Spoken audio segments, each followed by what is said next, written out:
verecekler daha. Ama bu karşılamış. Aha gitti. Haydi tamamdır. Gidecek bak gidecek bak. Bak. Lan bot Kötü oldu gitti. ya. Ha valla. Şimdi çekmeler lazım, ipi çekmeler lazım. Hayatta gelemez. Çok kötü.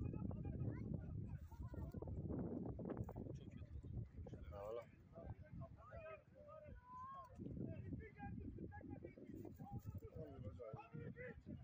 Ne alsak yine olmaz. Alsak da aşağı doğru. 3 kişi var ayla var ya. Yok bota binmese bot durmaz ki aşağı direkt koyacak. Orada çıkarır. Az bulasın olsun.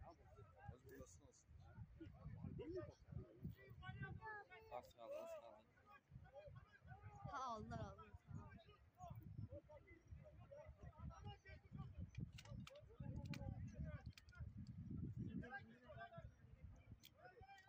Orada botu bot.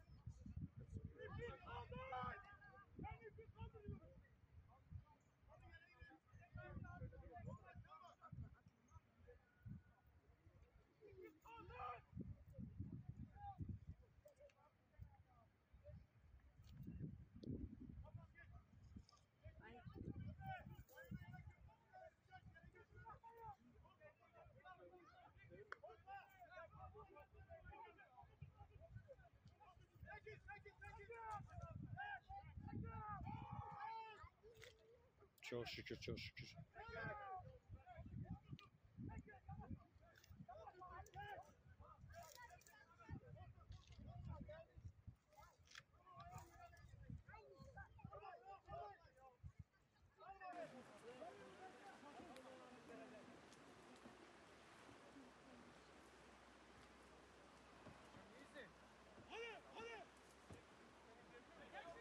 Aa bot gitti.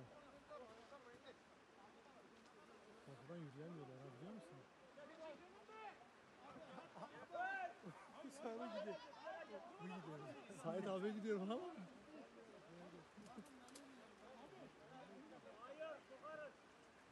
İpi geldi, şu çekmesin ipi. İpi havada tut. Kaldır ipi. Bildiğiniz can pazarı. Hay yavrum. İpi kaldır, havadan tut. Kaldır. İpi yukarıya doğru çek.